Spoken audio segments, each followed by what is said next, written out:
Bismillahirrahmanirrahim. Bismillahirrahmanirrahim. Assalamualaikum warahmatullahi wabarakatuh.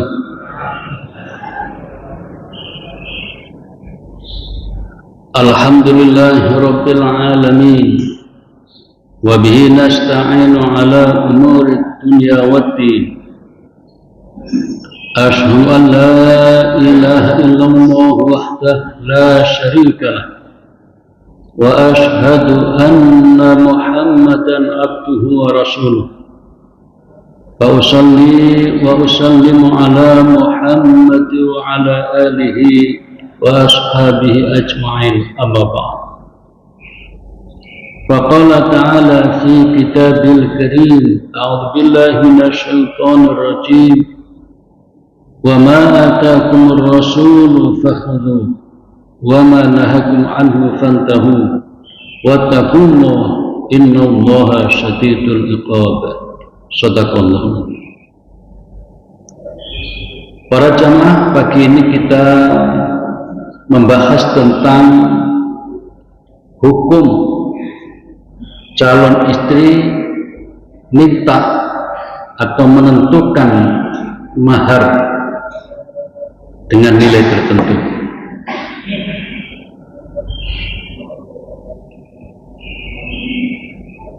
Apakah boleh seorang calon istri menentukan minta mahar ini, minta mahar itu? Misalnya kepada calon suaminya minta diberi mahar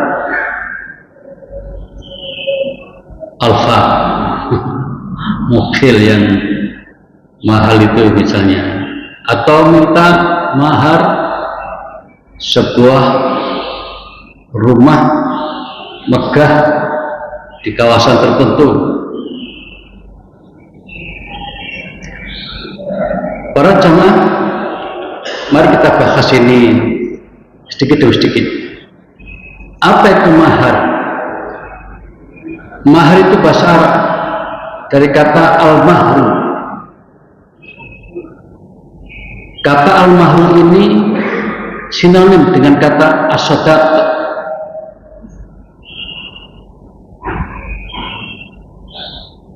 Kemudian dalam bahasa Indonesia, mahar sudah menjadi bahasa baku, mahar. Kemudian dijelaskan lagi pengertiannya sama dengan mas kawin, yaitu pemberian wajib berupa uang atau barang dari mempelai laki-laki kepada mempelai perempuan ketika dilangsungkan akad nikah. Kemudian ada definisi yang agak lengkap dalam buku kompilasi hukum Islam. Yang dimaksud dengan mahar adalah pemberian dari calon mempelai pria kepada calon mempelai wanita, baik berbentuk barang, uang, atau jasa. Ini tambahannya. Kalau yang tadi tidak ada jasa, ini ada jasa yang tidak bertentangan dengan hukum Islam.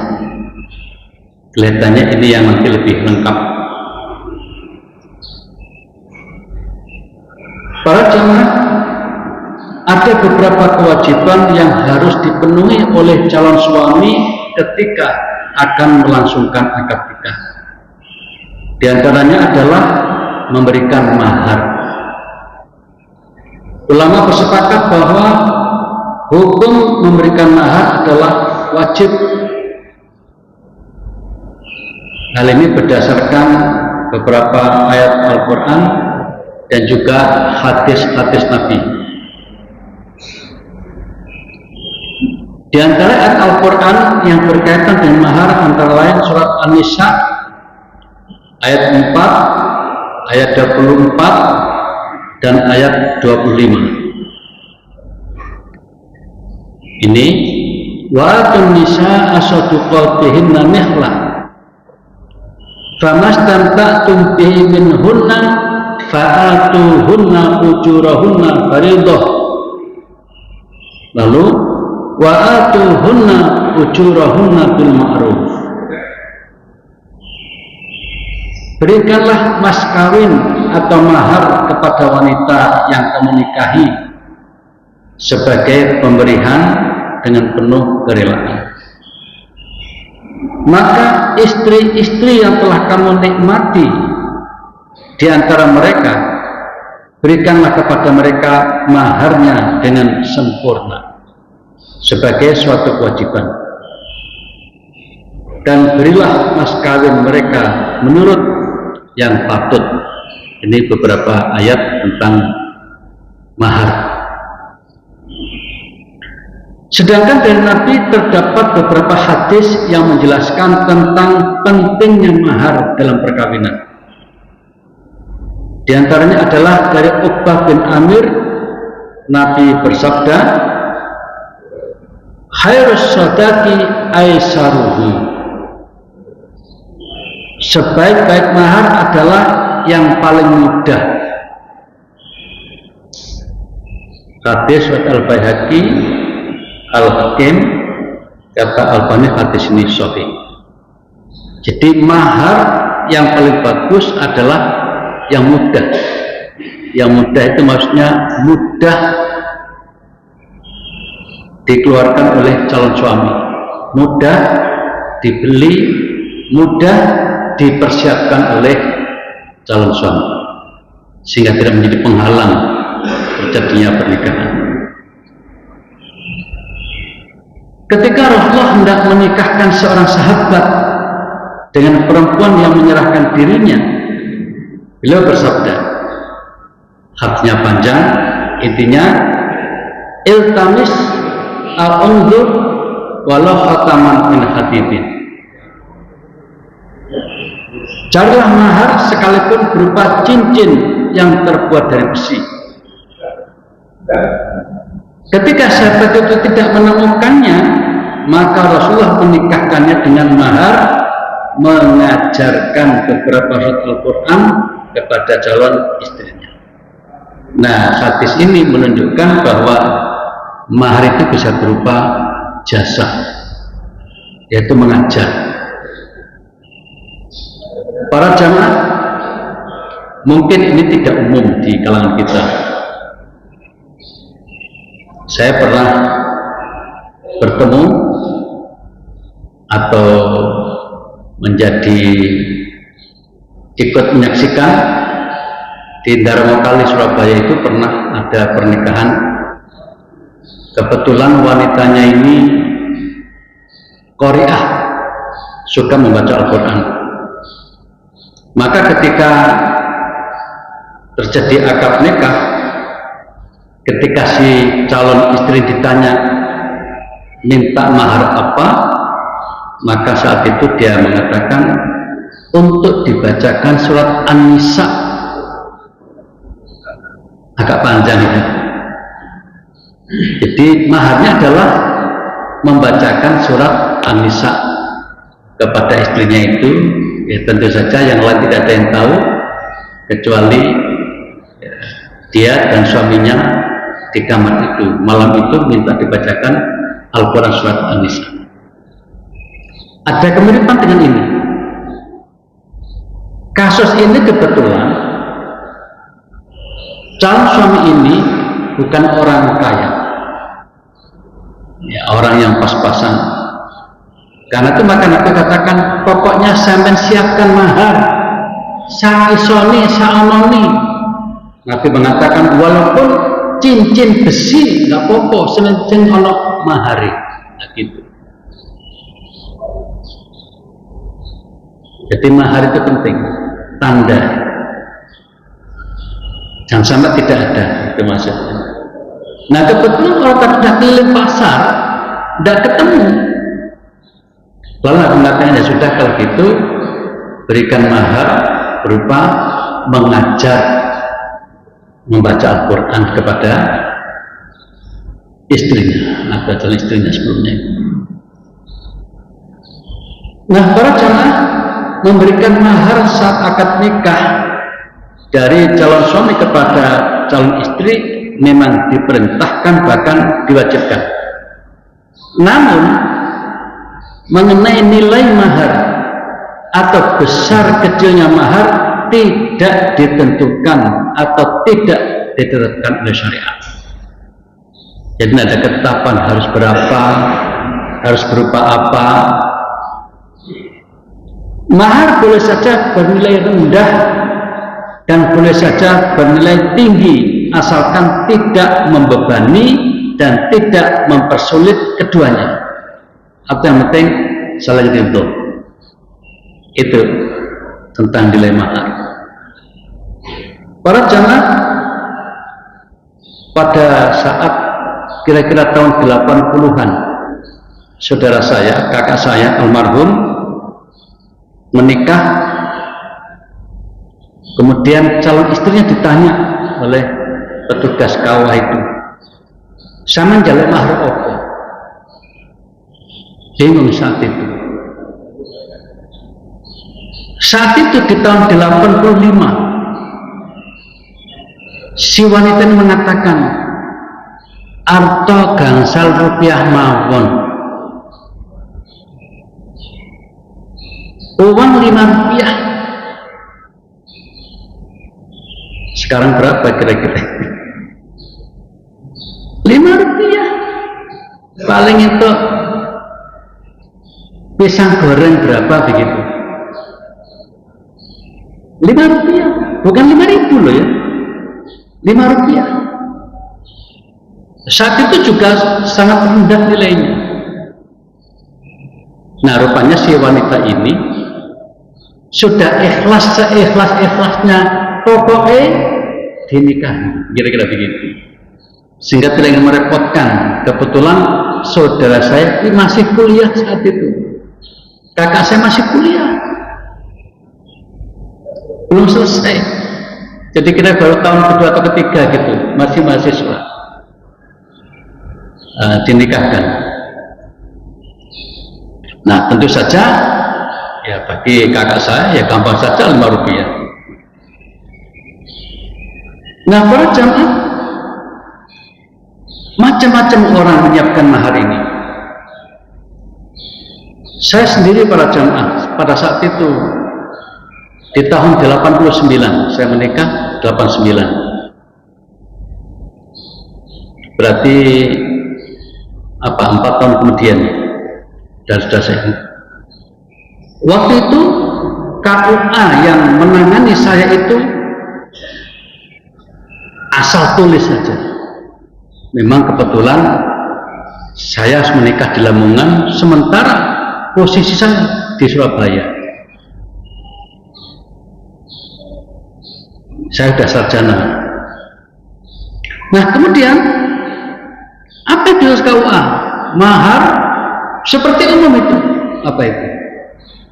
Seperangkat alat sholat, Al-Quran dan seperangkat alat sholat.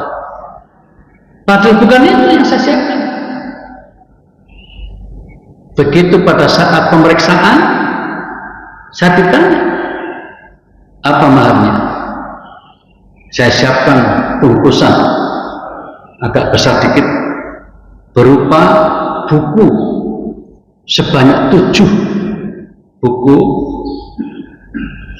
karena istri saya saat itu sedang dalam persiapan untuk sarjana, sehingga saya siapkan 7 buku untuk skripsi, untuk referensi skripsi. Saya pakai bahasa Arab karena saya kan orang bahasa Arab. Jadi dengan mahar sab'atul kutub limaraji'ir risalah, 7 kitab untuk referensi skripsi. Akhirnya buku nikah yang ditulis tadi dicoret. Jadi sama sekali masih ada coretannya itu, yang seperangkat salat dicoret diganti sab'atul kutub limaraji'ir risalah. Dalam pengertian saya, mahar itu yang penting kan dibutuhkan oleh wanita itu.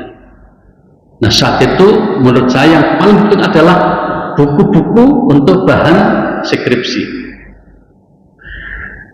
Jadi macam-macam para jamaah. Lalu ada ulama yang menganjurkan,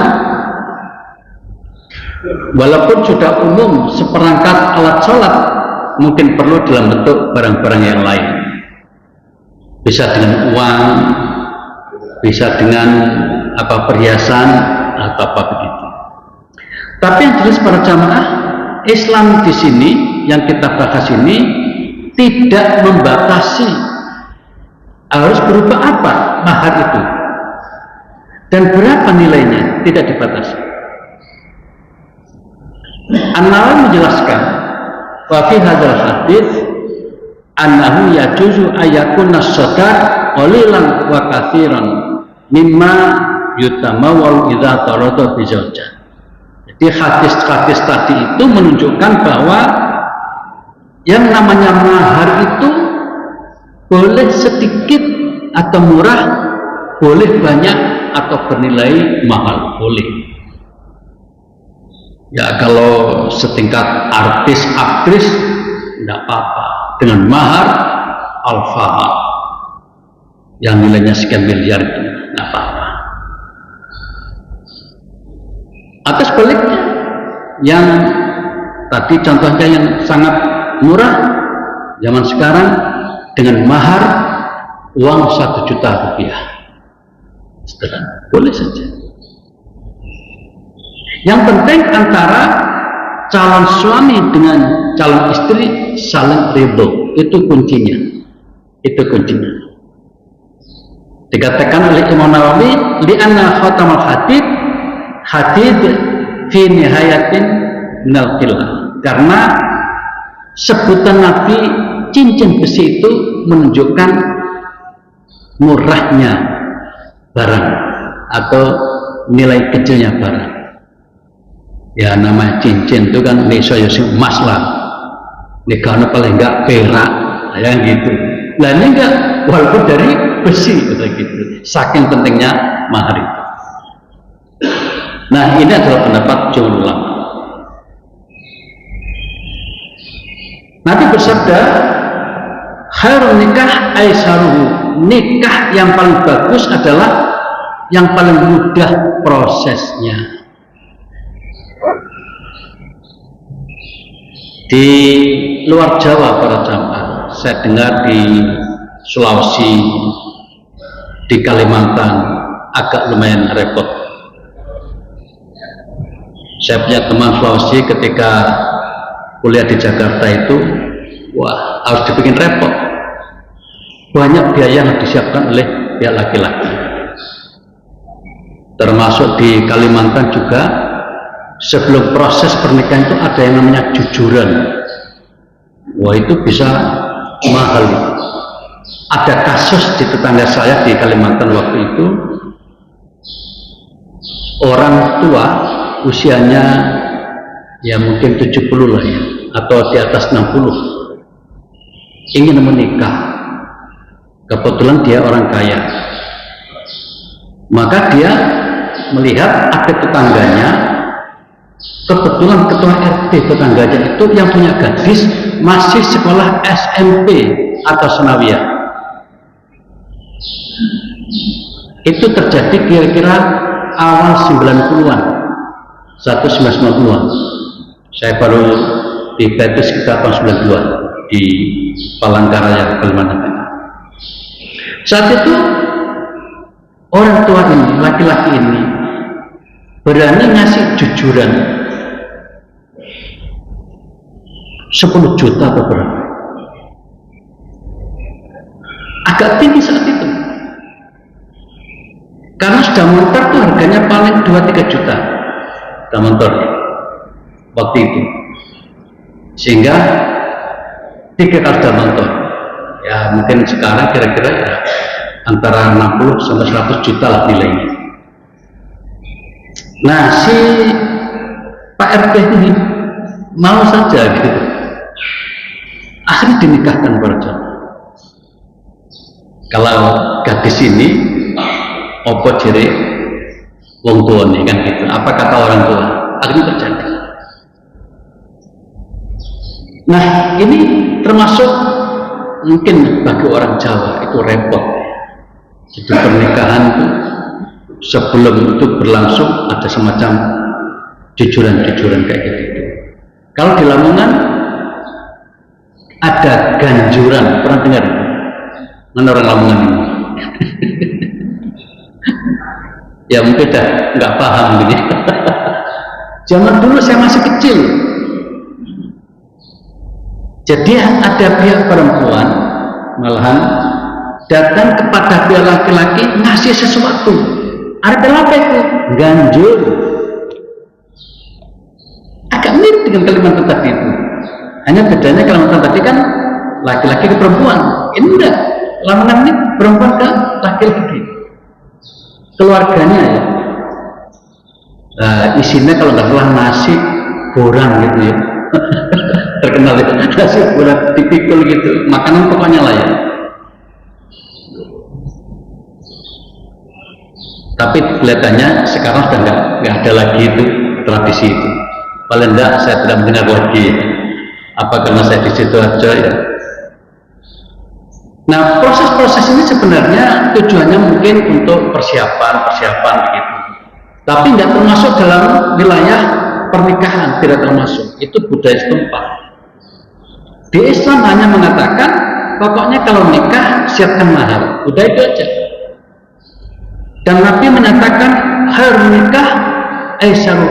Pernikahan yang paling bagus adalah yang prosesnya dipermudah. Intinya di situ. Kemudian di hadis lain disebutkan inna min yumnil mar'ati taisira khidbatiha wa taisira sodakiha wa taisira rahimiha. Termasuk keberkahan atau wanita yang banyak berkahnya, kira-kira begitu ya. Wanita yang banyak berkahnya adalah yang ketika dilamar prosesnya dipermudah. Ketika menyiapkan maharnya dipermudah. Dan kebetulan si wanita ini subur sehingga mudah menghasilkan keturunan.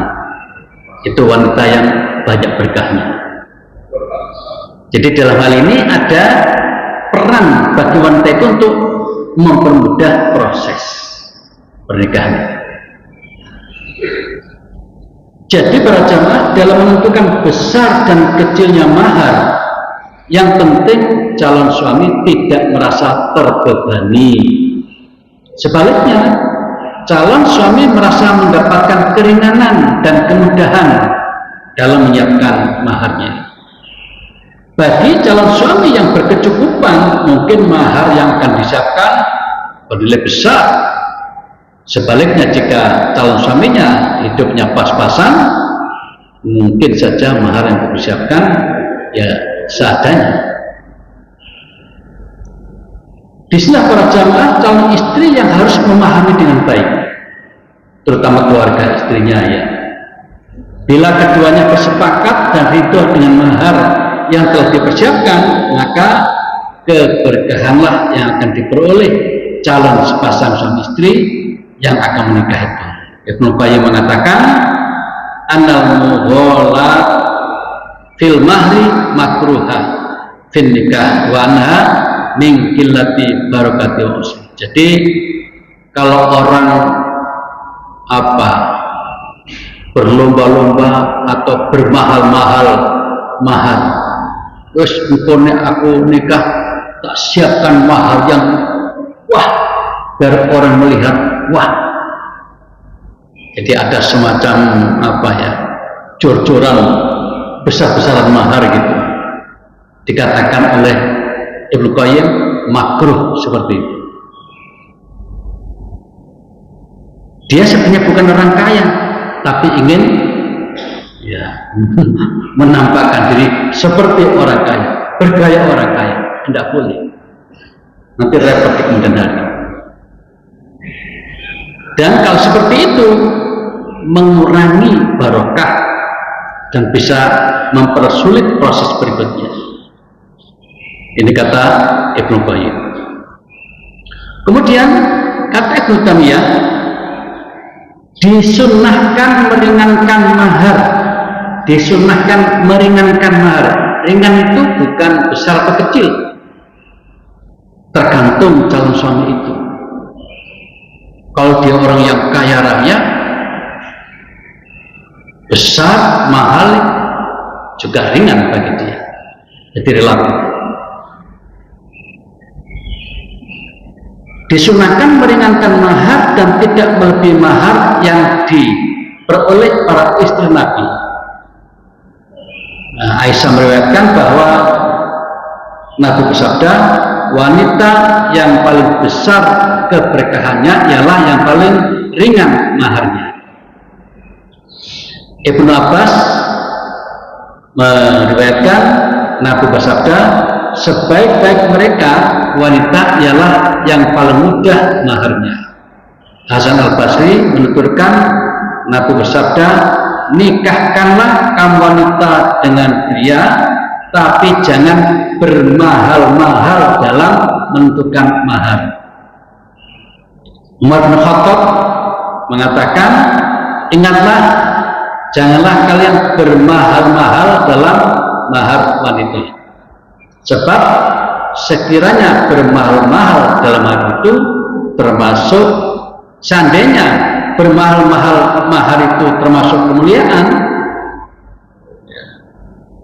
atau merupakan ketakwaan, pastilah Nabi, orang yang paling utama di antara kalian, yang sudah melakukannya. Ternyata tidak. Beliau tidak pernah memberi mahar kepada seseorang dari istri-istrinya, dan tidak pula meminta mahar untuk seseorang dari putri-putrinya lebih dari 12 awqiyah, 12 on perak. At-Tirmidzi menilai hadis ini sahih.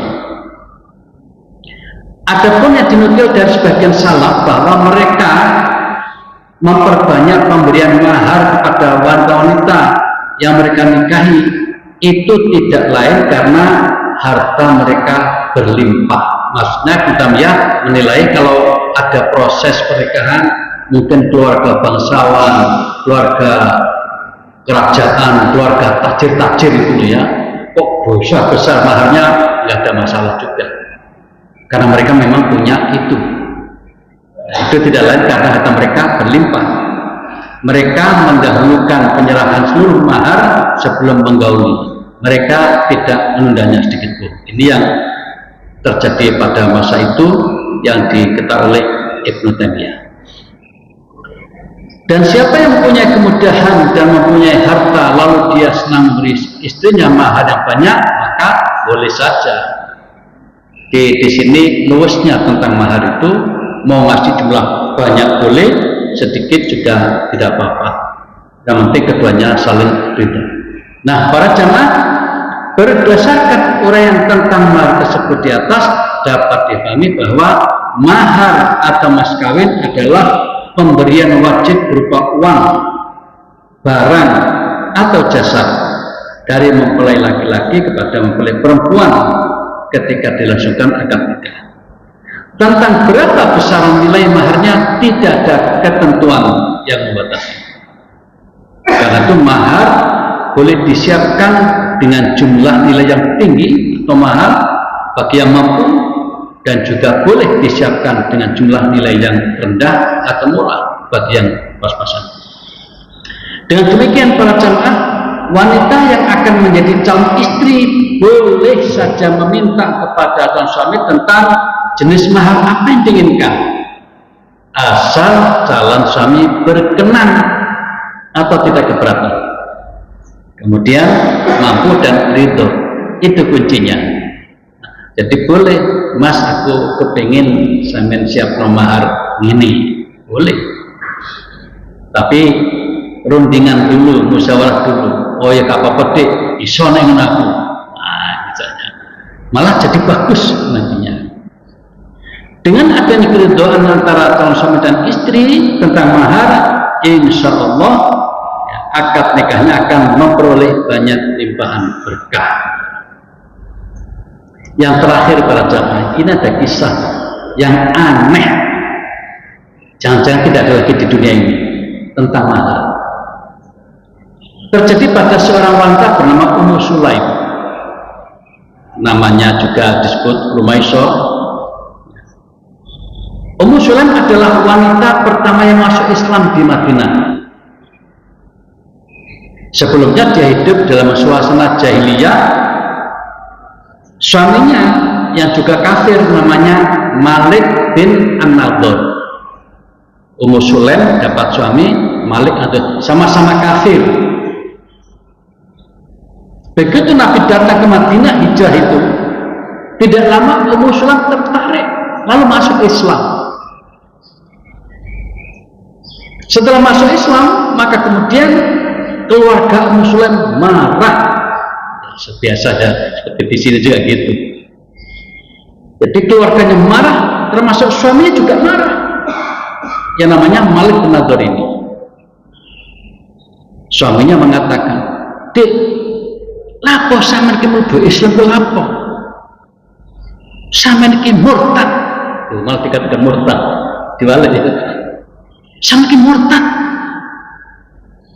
Ummu Sulaim menjawab, "Enggak Mas, aku enggak murtad, tapi aku beriman." Itu jawaban Ummu Sulaim. Tapi tetap marah si Malik ini. Maka kemudian para jamaah pada suatu saat masih dalam kemarahan itu, nah Malik dapat tugas perang ke mana begitu, dan dengan takdirnya Malik meninggal dunia dalam peperangan itu.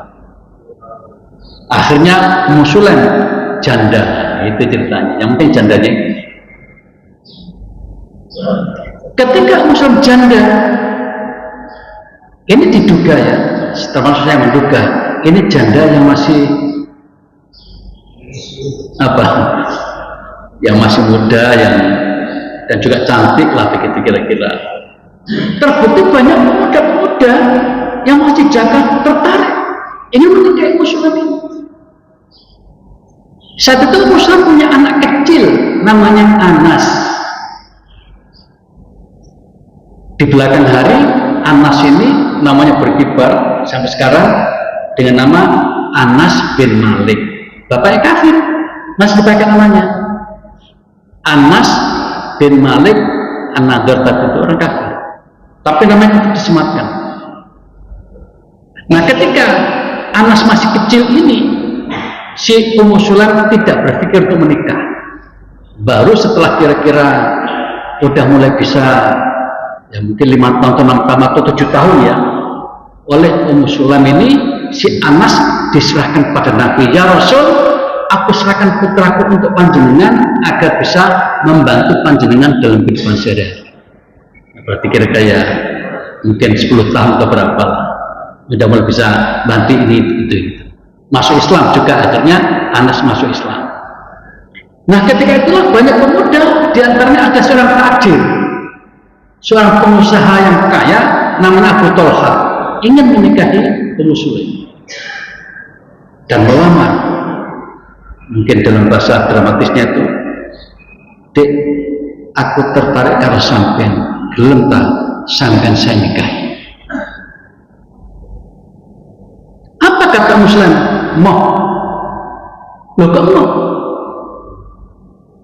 Karena sampean cek kafir. Itu alasannya apa? Ummu Sulaim, "Sampean masih kafir, aku muslimah, nggak boleh." Mas Thalha, sakjane nggak ada orang yang pantas menolak pinangan sampean itu. Sampean ya wong apik, ya wong sugih, tapi sampean cek kafir jika bukan gelem mau. Para jamaah saat itu Thalha ya semacam putus asa gitu, kecewa. Karena apa? Maksudnya itu ditolak. Maka kemudian merenung-merenung, akhirnya mendatangi Nabi, lalu menyatakan diri masuk Islam Abu Thalha. Nah setelah masuk Islam, kemudian bilang ke Nabi, "Ya Rasul, saya punya keinginan menikahi si Ummu Sulaim itu. Bagaimana caranya?" Maka Nabi pun ikut merancang pernikahan itu, dan karena Abu Thalha sudah masuk Islam, Ummu Sulaim menerima dengan senang hati. Akhirnya Abu Thalhah menjadi suami dari Ummu Sulaim. Apa maharnya? Nah ini Anas yang kecil tadi itu di belakang menjadi ahli hadis, meriwayatkan dari Nabi bersabda bahwa mahar yang paling bagus adalah maharnya yang diminta oleh Ummu Sulaim. Apa maharnya? Masuk Islamnya Abu Thalhah. Anda lagi gitu. Jadi maharnya berupa masuk Islam. Wis gak jauh apa-apa. Itu saja. Jadi ceritanya agak panjang. Inti dari kisah terakhir itu bahwa mahar yang diminta adalah berupa masuk Islamnya Abu Thalhah. Dan itu oleh Nabi dinilai sebagai mahar yang paling bagus. Nabi bersabda, aku belum pernah mendengar seorang wanita manapun yang lebih mulia maharnya dari Ummu Sulaim, karena maharnya adalah Islam, masuk Islamnya Abu Thalhah. Demikian para jamaah yang dapat sajikan pada kesempatan pagi ini. Ya, intinya masalah mahar ini yang paling bagus adalah rundingan antara calon suami istri ini. Kemudian jadikanlah calon suami itu tidak repot ketika mempersiapkan mahar. Mau mahar yang mahal, mahar yang tidak mahal, terserah. Yang penting bagi suami itu mudah untuk mendapatkan. Itu saja. Demikian para jamaah. Ada pertanyaan? Silakan. Bisa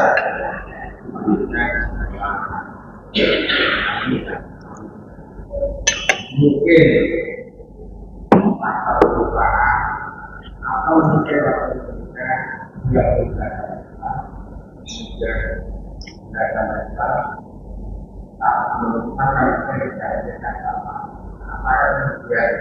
mahar itu bisa disusulkan akan menjadi sekian waktu. Ya, luas juga, mahar ini luas. Yang penting harus diberikan pada istrinya. Boleh diberikan langsung saat itu juga, biasanya kan diabadikan itu ya. Boleh kayak tadi kasus di dalam kali itu, malamnya baru kemudian diberikan dalam bentuk ngajarkan, membacakan. Dan juga tadi kasus zaman Nabi itu bisa berhari-hari itu. Dan juga boleh utang ketika memang benda itu belum bisa dijawabkan hari itu, tapi sudah punya rancangan seperti apa. Jadi ini juga luas. Intinya yang penting ada mahar, itu saja. Nah, silakan. Malah dulu di film kita itu dengan mahar utang kan gitu ya. Ada juga film Indonesia yang bikin film. Baik, monggo.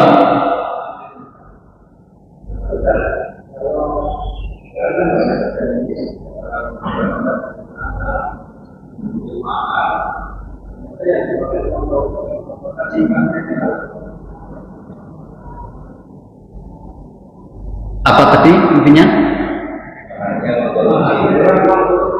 Maharnya?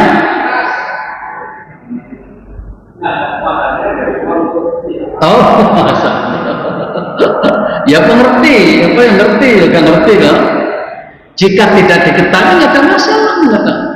Uang itu netral, uang itu netral. Dari mencuri dari apa netral. Tapi mestinya ketika calon istri tahu ya ditolak. Mau mas, harusnya begitu. Tapi kalau nggak tahu nggak ada masalah. Karena uang itu netral. Yang salah kan mengerjakannya itu, bukan uangnya yang salah. Uang itu netral. Begitu. Baik, terima kasih para jamaah. Saya kira cukup. Semoga bermanfaat. Mari kita akhiri bersama dengan doa kafaratul majelis. Subhanakallahumma bihamdika asyhadu an la ilaha illa anta astaghfiruka wa atubu ilaik. Terima kasih. Mohon maaf. Wassalamualaikum warahmatullahi wabarakatuh.